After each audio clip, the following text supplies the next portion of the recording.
problem 1. So for each of these problems, some of them make sense, some of them are easy, but I'm just testing to see whether you can parse each of them. So A, I'm computing a gradient that produces a vector field from the function sine xyz. So my answer will be d dx, which is yz cosine xyz, d dy of this, which is xz cosine xyz, and d dz, which is xy cosine xyz. For B, I'm computing scalar curl because it only has x's and y's. So just to be clear, R2 means this is scalar curl, not a vector. It produces a scalar. And the scalar is going to be, take the second one, color code, with respect to x. So that gives me 9 plus 3 times 2 is 6x squared times y. And then minus what I get from the first one, which is when I do d dy, all of the first one, that's 2 y times 3x squared plus 2. So my answer looks like I've got x squared y's, I've got 6 of them, plus 6 minus 6. So that cancels, and then I have 9 minus 2, which is 7. For C, this is now happening over R3 because I have x's, y's, and z's, so I'm doing like the vector curl.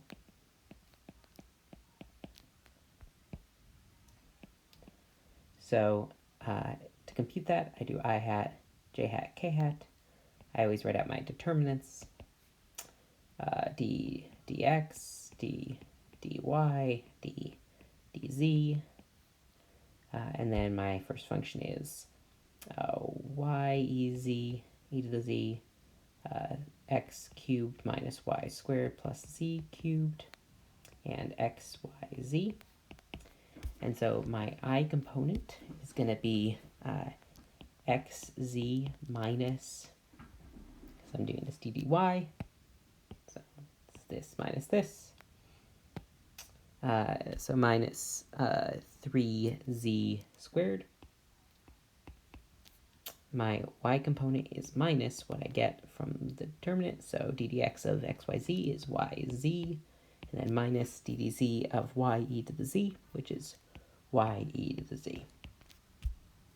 And my z component from the k hat part is 3x squared from the dx of the y component, and then d dy of the other guy, which is minus e to the z. And there we go. For D, I'm computing divergence, so I do dot product. So this is secretly the divergence of x, z, y, z, x plus y plus z. And that's going to be z from the first component. So when I do d dx of that, plus z from the second component when I do d dy of it, and plus 1 from the third component when I do d dz of it. So that's 2z plus 1. And E is the curl of a gradient of xy. So scalar curl of a gradient, and that's always 0. Grad of sine xy. Sorry.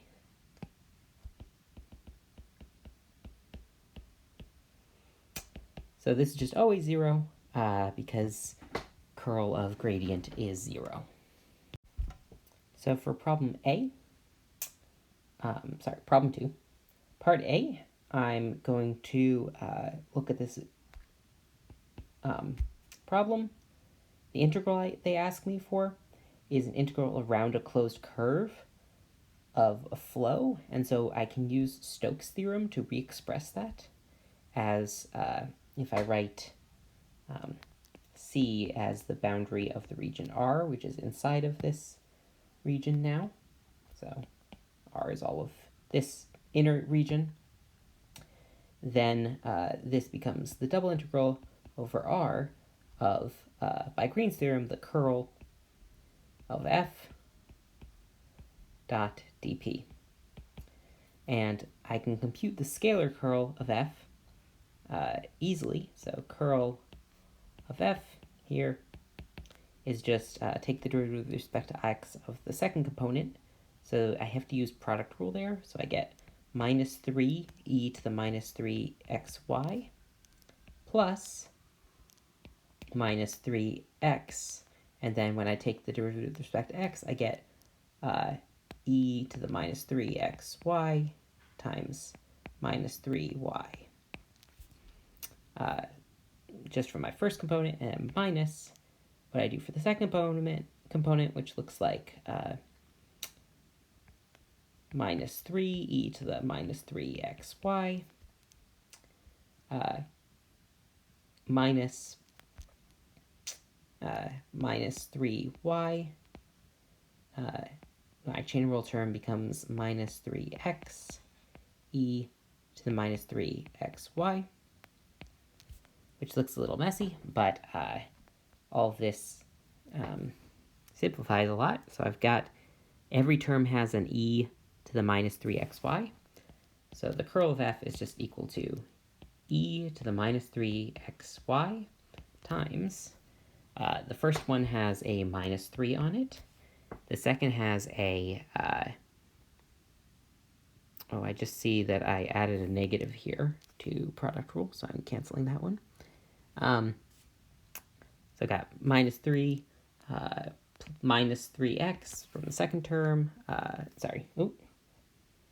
Missing half of that. So plus 9xy, and then plus 3 from the next term, and then plus 3 times 3xy, which is 9xy.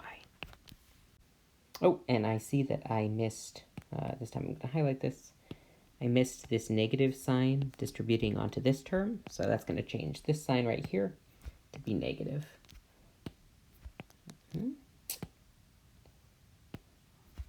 Minus. So minus 3 gives me plus 3, yep, and minus plus 9 gives me minus 9. So all of those cancel, so I get 0. So the curl of this vector field is actually 0. So by Green's theorem, this is the double integral of 0 dp, which is just 0. You could also use the fact that the curl of the field is 0, and therefore it's conservative. For problem B, I've changed the field, and so now the curl is going to be different. So for part B, curl of x squared comma x, the scalar curl is now, curl of that is 1 minus 0, which is plus 1. So this, by Green's theorem, is the double integral over R of dA. Oh, and I see I made a mistake here. The previous problem, that's also a dA. Okay. And I just look up and I estimate the volume, the area of R. And so R looks to me like 1, 2, 3, 4, 5, 6, 7, 8, 9, 10, 11, 12, 13, 14, 15, 16, 17, 18, 19, 20, 21, 22, 23, 24, 25, 26, 27, 28, 29, 30. So it looks approximately like 30. And that looks good. I guess I should have written that in red. Let me just check. So approximately looks like 30. Okay, and for part C, I have this new function f. I'm still computing line integrals around the boundary, and I'd like to use Green's theorem because I'm in the plane. So what I can do is compute the curl, of f, and it is minus 2, minus 0, so just minus 2. And now if C1 runs from A to B, and C2 runs from B to A, then C1, C2 is going clockwise. Oh wait, sorry. C1 runs from A to B. That's counterclockwise. C2 runs from B to A. It's counterclockwise. So it's this way and this way. That's counterclockwise. So if you write C for C1 plus C2 with those given orientations, C is the same as in the previous problems. Then the double integral over C, the path integral over C of f dot dp by Green's theorem is equal to minus 2 times the area, so minus 60. But I also know that it's the same as the integral over C1 of f dot dp plus the integral over C2 of f dot dp, just by subdividing my integral. And they told me that the integral around C1 is 33, so if I subtract them over, I can see that the integral over C2 has to be minus 60 minus 33, which is minus, this is where I'm approximating, minus 93. Problem 3. In problem 3, we look at these contour plots. I'm just going to point out that you should get that from classifying these things. For instance, C is a local max. D looks like it is a saddle point.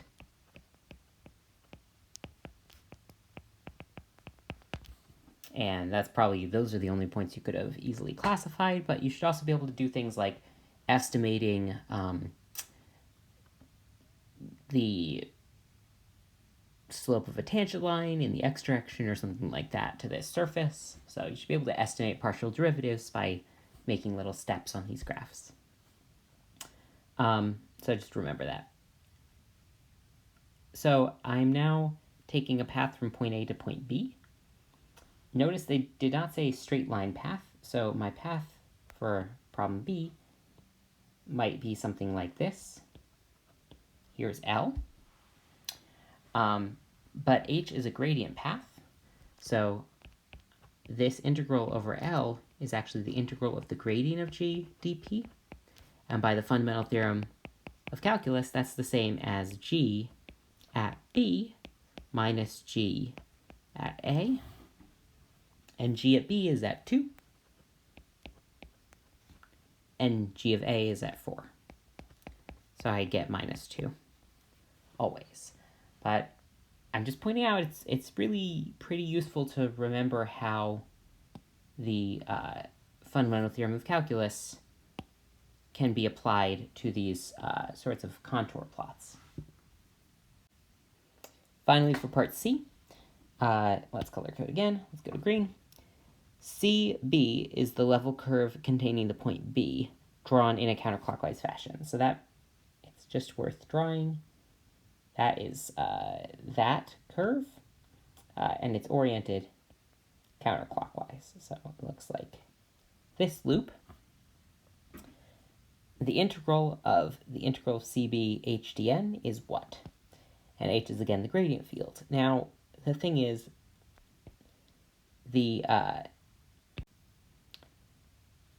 you could pass to parameters here, but I actually think it's not useful. What's better to remember is how the gradient looks. So let's draw h in yellow. So if you're at a point on this curve, it's a level curve. So the gradient is always pointing uphill and normal to the curve. So the gradient, let's just call it h, is pointing inwards always and orthogonal. On the other hand, n is always the outward normal when we're counterclockwise. So n is a unit normal pointing in the other direction. So the dot product between h and n is always a negative number because they're pointing backwards. It would be 0 if they were orthogonal. So if h and n hat looked like this, and it would be positive if h was making an acute angle with n hat everywhere. But we're in the case where it's definitely negative. So I wanted to include this problem in order to point out the way in which some of the earlier work we did with gradients. Counterplots actually was a precursor to talking about vector fields later on in the course. And so you can still use the intuition we developed there, but now you can answer these like new questions, like question B about line integrals that you really couldn't beforehand. So for problem 4, let's draw this region in the plane. I definitely think that's worth doing. So here's my x-axis, here's my y-axis. So 1, 2, 3, 4. And let's see, I'm going to need up to 4 in the y direction. Okay, so 1, 2, that's this point. 3, 4 is this point. And 4, 1 is this point. So I've got this triangle. And P is the polygonal path going along... missing the bottom side. So P is the path going from 1, 2 to 3, 4, and then from 3, 4 to 4, 1. So here's P.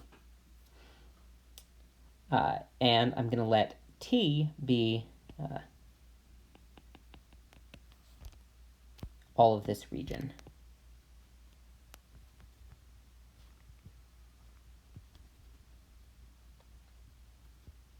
Looks good. Here's T. So P is part of the boundary of T, but it's not all of the boundary of T. So let's deal with that. And I know that I want to additionally talk about this guy here, and I'm just going to call him E for edge. And the reason I'm doing that is so that now when I say boundary of T, that's really P followed by E. And so I have that way to talk about it in terms of P.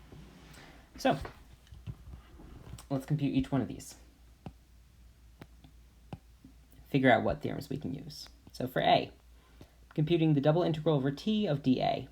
That's just the area of the triangle. So what I can do is compute this as a cross product. It would be the magnitude of the cross product of two of these vectors. So you can pick which ones you're going to do. I think for me it's easier to pick that I start at 1, 2, and I go to the other 2 points. So my first vector would be 1 plus 2 is 3, 2 plus 2 is 4, cross. 1 plus 3 is 4, and 2 minus 1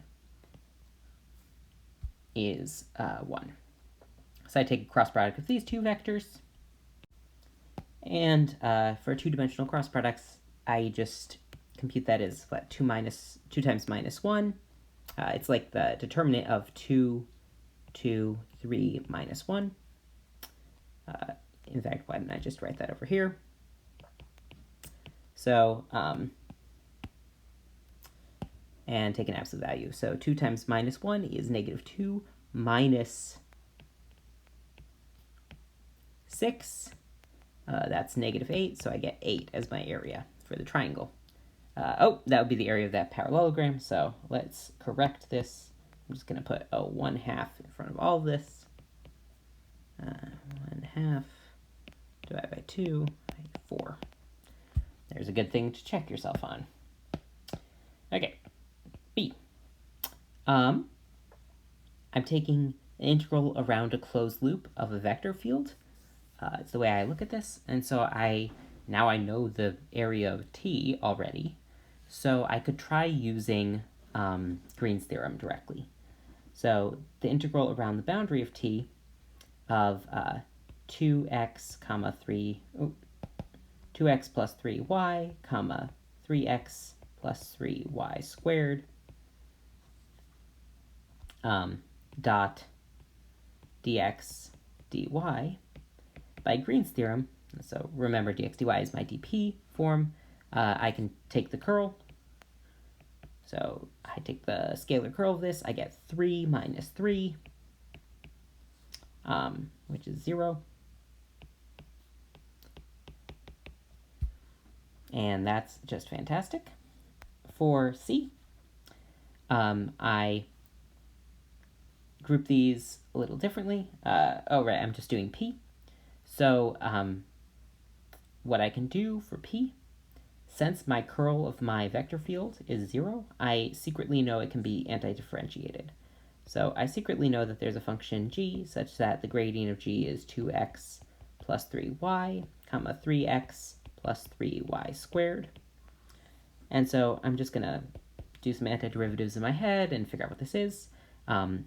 The first one's the ddx component, so to get that, I would have to start as x squared for the 2x plus 3xy for the 3y.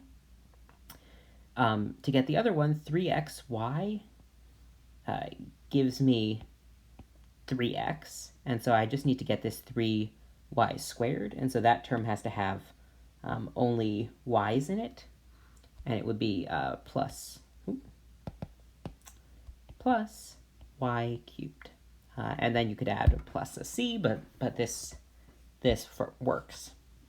So the x squared is the constant with respect to y, and y cubed is the constant with respect to x in this function. And so by the fundamental theorem of calculus for line integrals,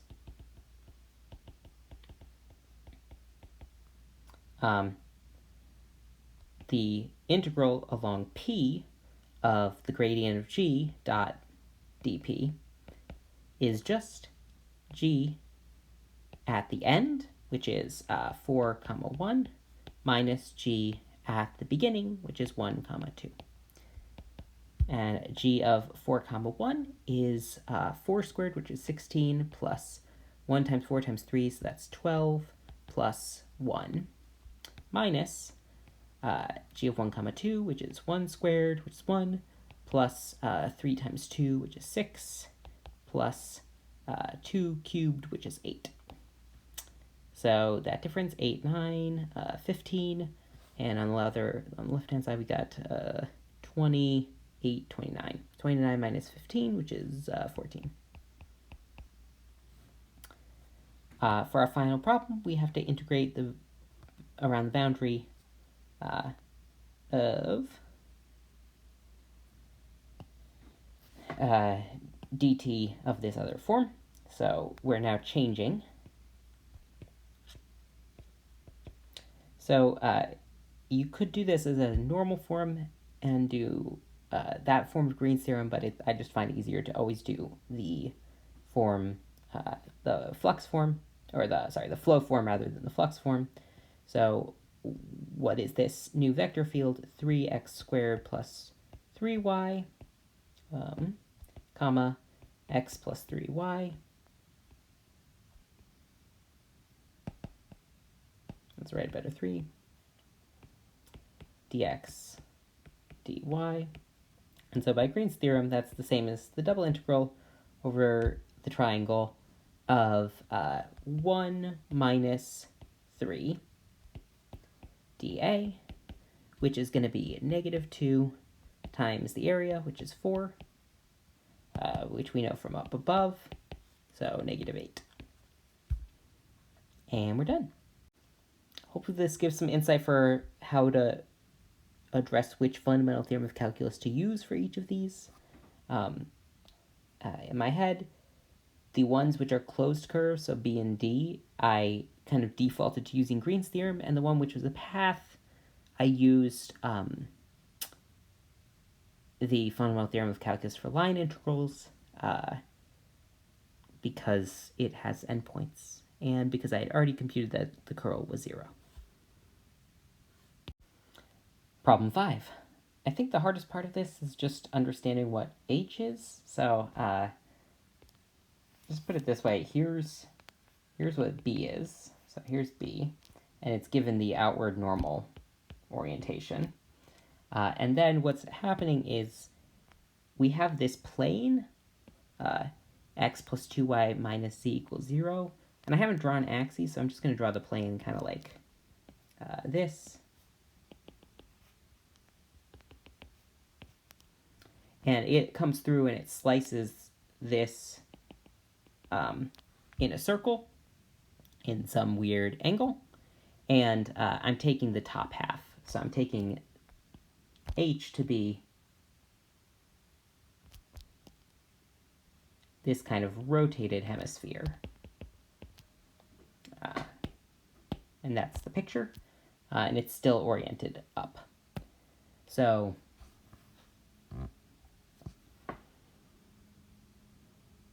this looks good. Okay, so here's how I make sense of this. So I'll come back and deal with the orientations afterward, but let's figure out which problem we have to do what to. So for A, I'm computing the integral over h of the curl. And because it's a curl, I already know I can be doing a Stokes theorem.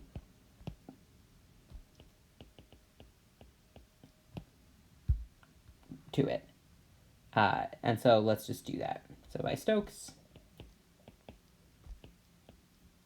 this is the same as the integral over the boundary of h of f dot dp. And the boundary of h is the circle.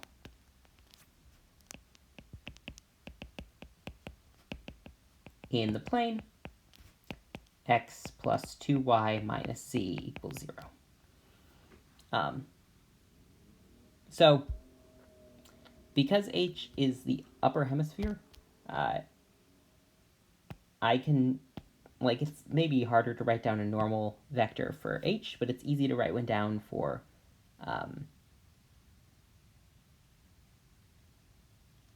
this plane.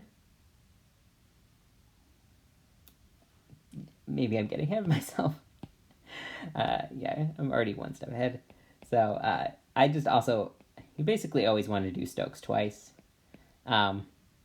Not always, but it just seems hard for me to parameterize that circle in a plane, so I'm just going to pass this to the double integral over a disk d, and the disk d is going to be that disk in the plane. And that's now a flat disk, and it has a single unit normal vector.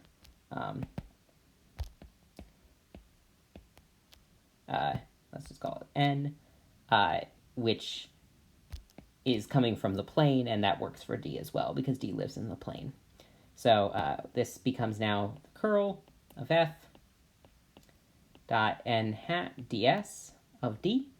And so in order to fill this in, I'll note that n hat is the normal vector for the plane, so that's 1, 2, minus 1, which I can read right off of the equation, divided by the magnitude of that, which is 1 plus 4 plus 1 in the square root, so 1 over radical 6 times 1, 2, minus 1. And then the curl of f, I should compute. It's going to be the determinant. I'm going to write it out. Boom, there it is. And so I'm just going to double check my work here. There's no ddy in the last component. ddz is a 1.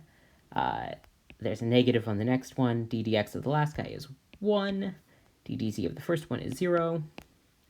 And ddx of the second guy is nothing. ddy of the first is minus 2. And that's minus minus 2, so plus. So my curl is just 1 minus 1, 2, which seems pretty easy. So in conclusion, A is now equal to the double integral over the disk D of 1 minus 1, 2 dot 1, 2, minus 1. All of that times 1 over radical 6, which is a scalar, so it just multiplies outside, ds. And ds, the surface area of the disk, is just the area of the disk. And the disk lives inside of the plane, and it's worth noticing that the point 0, 0, 0 is both the center of the sphere and lives in the plane. So it's the center of this circle as well. So this now looks like 1 over radical 6 times this dot product, which is 1 minus 2 minus 2, times the area of the disk. The ball has a radius 9, so that's pi 9 squared. And honestly, like, that's fine. What is this? Negative, yeah, nothing's really going to cancel. That's, like, totally good. So that's part A. I think Stokes' theorem, I just want to emphasize, I didn't stop and do this because parameterizing this is hard, and f is hard, and the curl of f, it turns out, was easier. If you're confused where to start in these problems, almost always try computing the curl of f, especially if it shows up, and maybe the divergence of f, if you think you can do that, or if it's showing up in the questions they're asking, and see if one of them's easier than the other.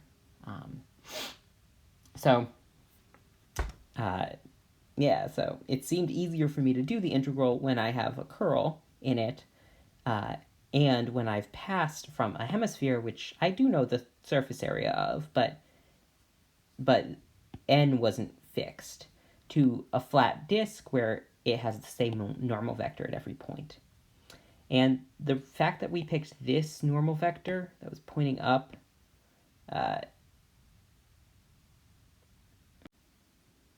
oh, I guess I picked the wrong one. I'm gonna correct some things.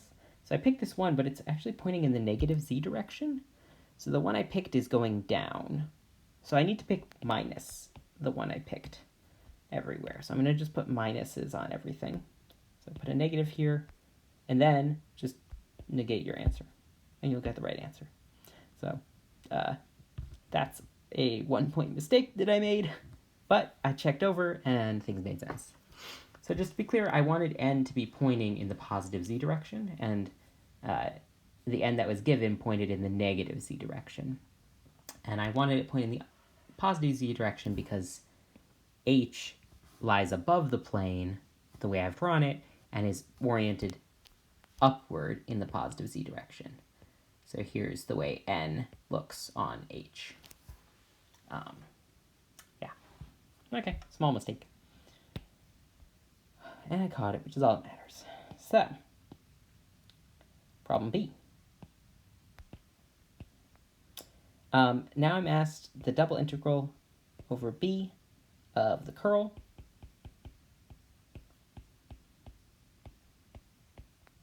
of n hat ds. Because the curl, because I'm integrating curl over a closed boundary, this is just 0. And the way to maybe see this is is you can view this as divergence theorem, because this is equal to the triple integral over, let's call B the boundary of the solid ball. So I'm gonna write, what should I use for that?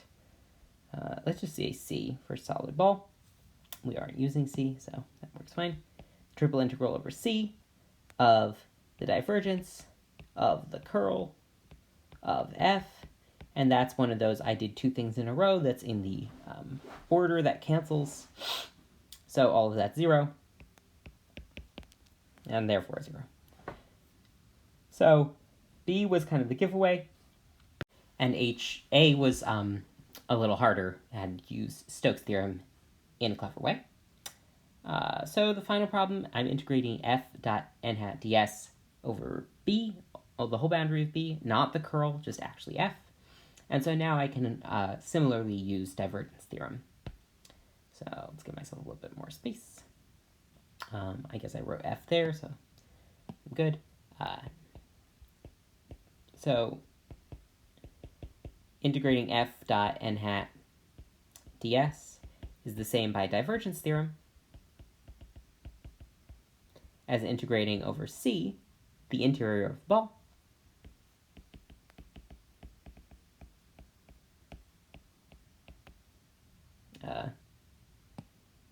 More properly, I should say c is the solid ball. Of the divergence of f dv. I just want to make sure I copied this right. 3x minus 2y, z minus y, x plus 2z, yep.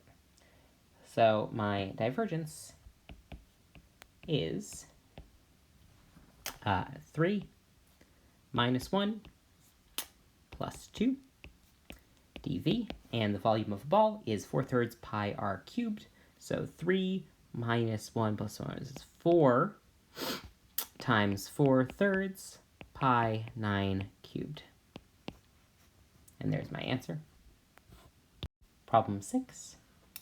So the surface here, the first piece is a plane, and then I've fixed where x, y, and z are all positive, or bigger than or equal to 0. So this is the part of the plane in the first quadrant. So P is kind of like our favorite sort of picture for a tetrahedron. So I'm going to draw x, y, z. I've got 2x plus y plus 3z equals 6. I always find it easiest to write this equal to 1 and divide each of these by 6. To see that when x is 3, I'm on P. Let's make P blue. Let's make P black. Okay. When y is at 6, I'm on P. And when z is at 2, I'm on P. And so P is actually this triangle.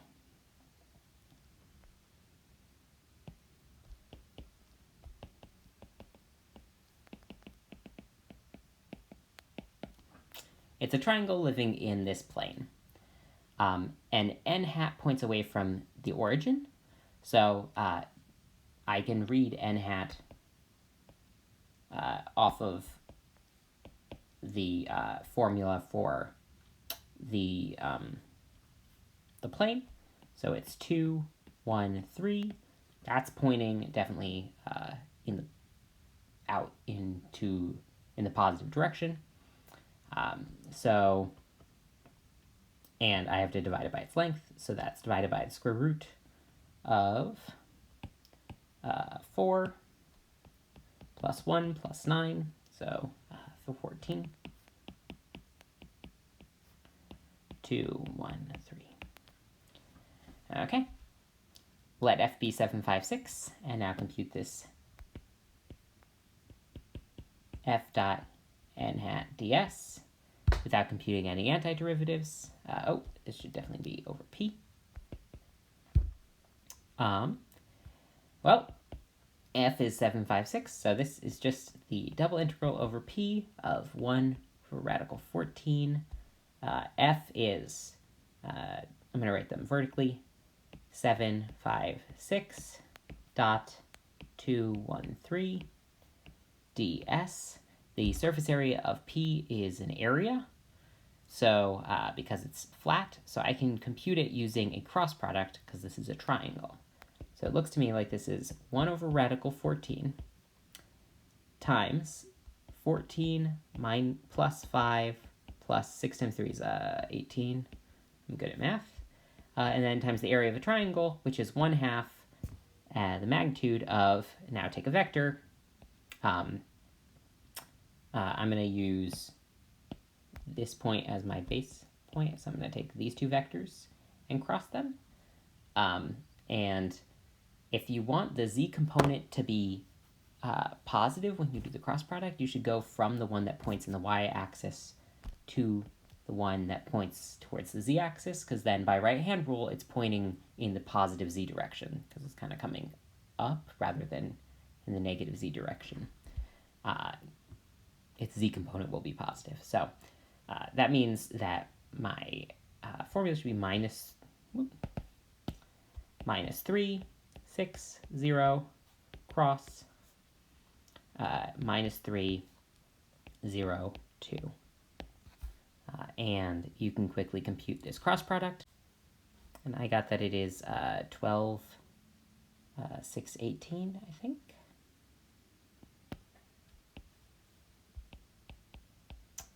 Uh, 6, 18. The only one I'm like double thinking is 6. No, and that's good. Negative, yeah, okay. Yeah, so 12, 6, 18. And now I take the magnitude of that to get my final answer. So, yeah, I didn't do any antiderivatives, so my answer looks like 1 over radical 14. 14 plus 5 plus 18. I mean, you could just leave that, but that's what? 9 plus 8 is 7. Carry 1, 37. Times a half times the square root of 12 squared plus 6 squared plus 18 squared. And that's, I mean, I'm not going to compute 18 squared, so this is good. Notice we did no antiderivatives, and we, in fact, didn't need to use any fundamental theorems of calculus. So, problem 7. So B is a level surface. So in particular, B is the set determined by x squared plus y squared plus z squared equals 36, which is 6 squared. I'm trying to point out, though, that it's a level surface because that reminds you that you can use gradients to find normal vectors. So for the first part, which I did not label here, we can find a normal vector from the gradient of f. So the gradient of f is 2x, 2y, 2z. So if you take a point in this surface, for instance,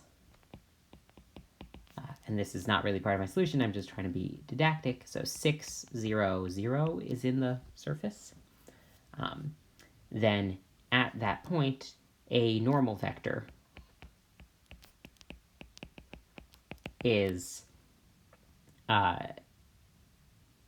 2 times 6, so 18, 0, 0. And this is also a sphere, and so you can see that this is, really should have said that, this is a sphere. So this points outward. And oftentimes it's hard to tell is it outward or inward until you actually just plug in a point and check. So I'm happy with that. However, that's not going to be a unit normal vector. So to give the unit normal vector, I'm going to take 2x, 2y, 2z, and divide by the magnitude of 2x, 2y, 2z. And just to clean it up, although you don't really have to, this looks like 1 over the square root of 4x squared plus 4y squared plus 4z squared times 2x, 2y, 2z. I just switched to vertical notation because I ran into my writing over there. And so you can really clean this up and say n hat. The 4's can come out as 2, so this is 1 half times 1 over square root of x squared plus y squared plus z squared, which is just the magnitude of the point, times scalar multiple 2x, 2y, 2z. So times the gradient, which seems pretty convenient. So, yeah. So maybe the thing I would notice, though, is that this here, that's just the magnitude of x, y, z. And I am mentioning that because because of what the second part of the problem looks like. So it's kind of nice to clean things up a little bit so that you can see those sorts of problems. So for the second part, I'm going to compute. So G is x, y, z divided by the magnitude of x, y, z cubed. So G is a radial vector field, and I'm trying to compute the double integral over b of G dot n hat ds. And what I can do is just directly compute it. So it turns out that the divergence of this is kind of annoying to compute because of those square roots in the bottom. So using a divergence theorem to approach this problem will just be hard. Also, the fact that in the hint I give you the surface area of a sphere means that I could probably keep this as a surface area formula, and hopefully that'll make my life easier. So, writing in yellow. So, I'm just going to expand this. This looks like B. G is x, y, z over the magnitude of x, y, z cubed. And that's dot with 2x, 2y, 2z over the magnitude, over 2 times the magnitude of x, y, z. So the scalar stuff can multiply by each other, and you get a magnitude to the fourth. And all this is ds. So this looks like the double integral. Let's scroll down. Over b of a half. The numerator is now x 2x squared plus 2y squared plus 2z z squared. And the denominator is, well, it's the square of, it's the cube, it's to the fourth power of the square root. So the norm squared kills the square root, but then I have another one squared. So it becomes x squared plus y squared plus z squared squared. And so you can see some stuff cancels. And let's just rewrite this down here. So my integral is now, the 2's cancel, a bunch of the x, y's, and z's cancel. I just end up with 1 on the bottom. So it's the double integral over b of 1 over x squared plus y squared plus z squared ds.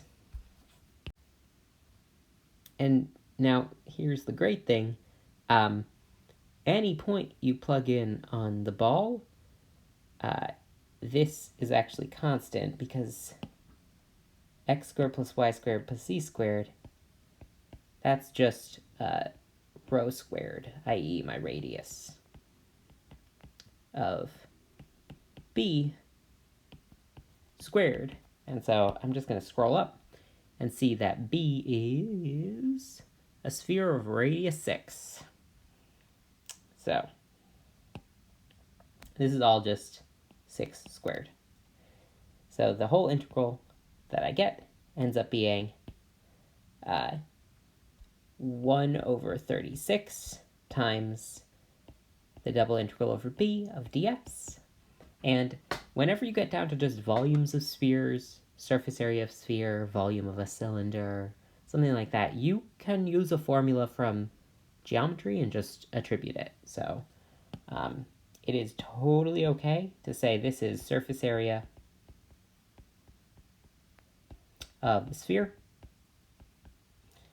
And that's then 1 over 36, 4 pi r squared, so 6 squared. Oh, look, they cancel, so I just get 4 pi. And I'm done. Problem 8. So we're evaluating this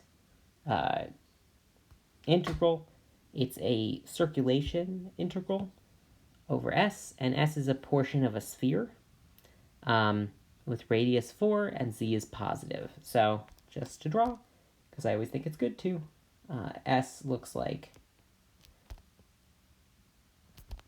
the positive half of the sphere, where this is my Z-axis, here's my X-axis, and here's my Y-axis, and my radius is 4 for all of those. Yeah, and Z is positive, so I'm taking the upper half. And I'm oriented toward the positive Z-axis, so I want my normal vectors to be upwardly oriented. So, evaluating this surface integral of a curl immediately makes me feel like I should use Stokes' theorem, because I hate parametrizing surfaces, and I'm going to avoid doing it. So, the curl of f dot n hat ds over s is the same as the flow of f along the boundary of s. So I can pass curl into d on the boundary. But the boundary, if you get close, you'll see it's this circle. Here's boundary of s. Is that circle? So that's a circle in the xy plane with radius 4. And then I'm going to do the one trick I keep doing with these Stokes theorem problems, and I'm going to call D the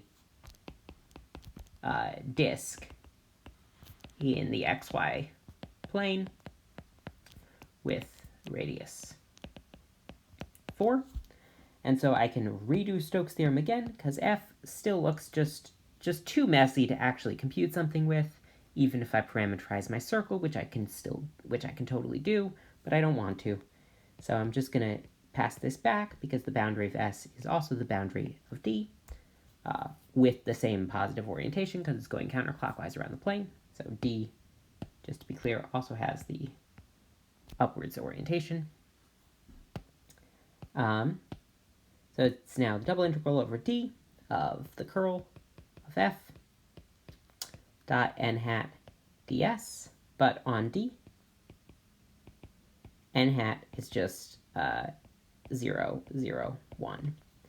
And so then I can compute the curl of f.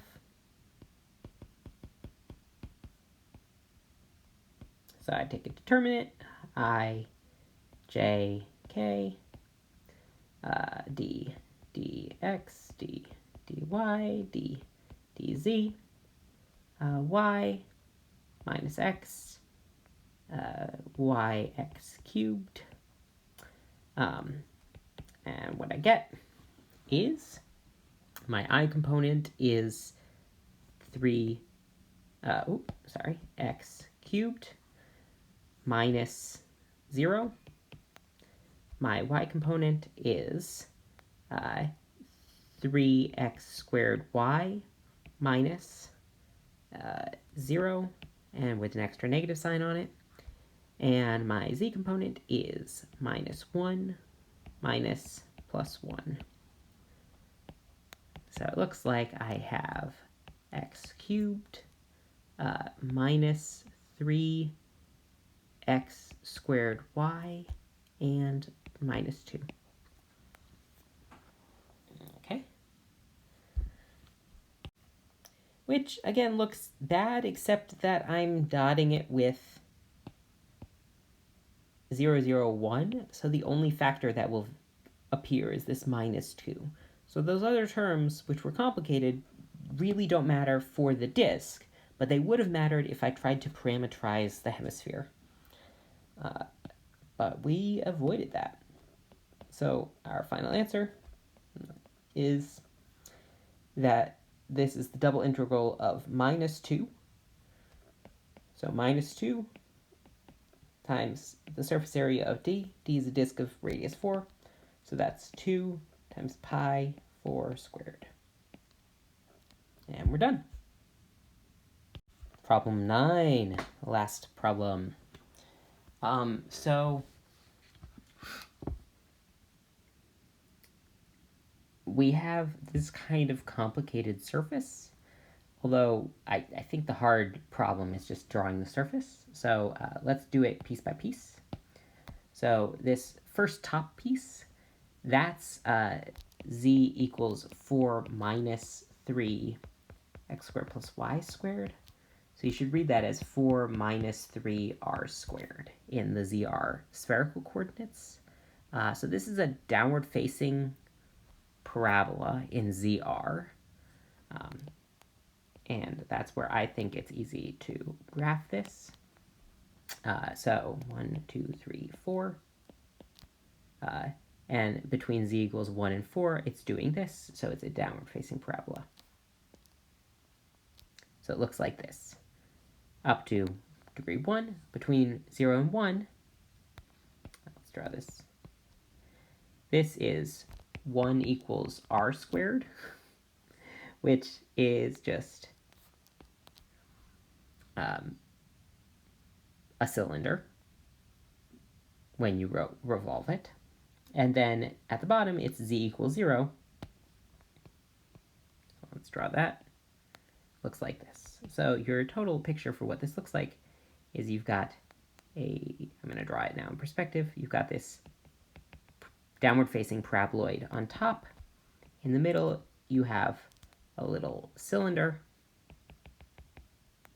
with straight sides, and then you have this bottom closing it off. So hopefully that helps. So this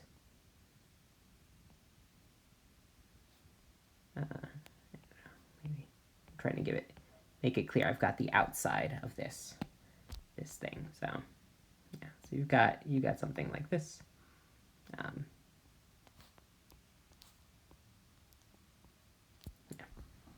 Okay, so it's this like I don't know, a bullet. I don't know what it is. It's a cylinder with a paraboloid on top. So one of the reasons I encourage drawing this and figuring out how to draw it yourself is hopefully you would notice these patterns of the R replacement and realize that cylindrical coordinates are really nice. So let's write this out in cylindrical coordinates. So S F dot n hat ds. Okay, great. So S is a closed surface, so even though I didn't write it, but you can see it has no boundary. This is secretly a closed surface. So I can use divergence theorem to pass to a triple integral over the interior of this region. So let's now call that R, and I'm going to shade it. So take all of this and call it R, big R.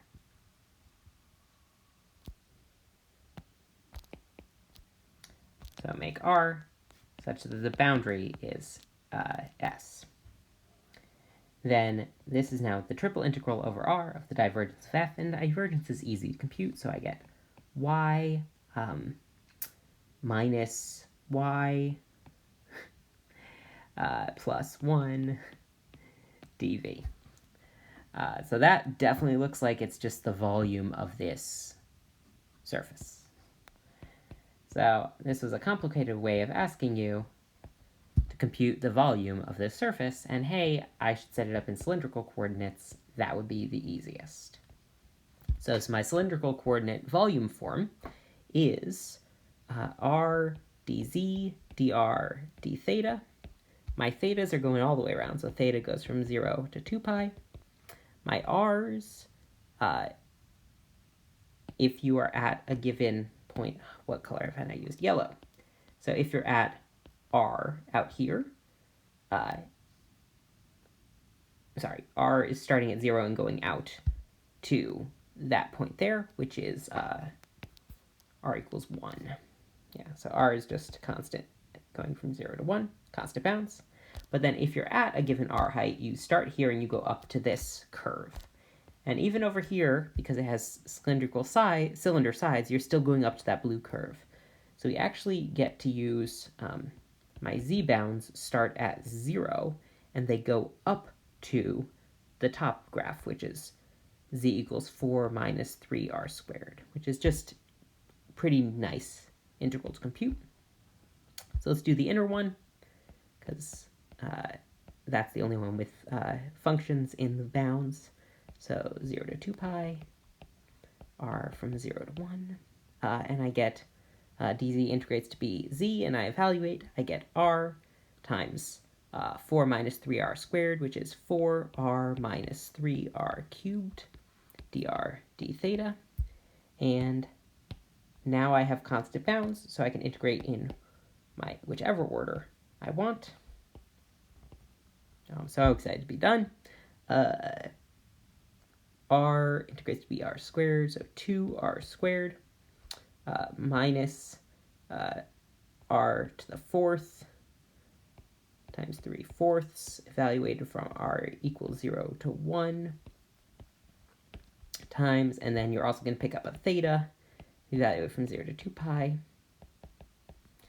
And so my final answer is the zeros for r give me nothing, and the 1 gives me 2 minus 3/4. So that's, 5/4? Yeah.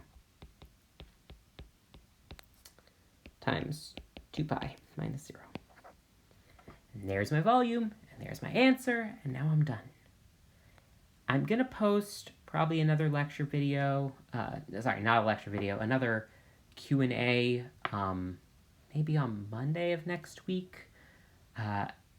Even as I'm posting this, I saw some people emailing me some questions that they had about homework, about about a variety of things as they've been studying. So I'm going to try to answer those both via email, but also via a video that I'll post early next week, or perhaps over the weekend, but probably early next week. So, yeah, bye.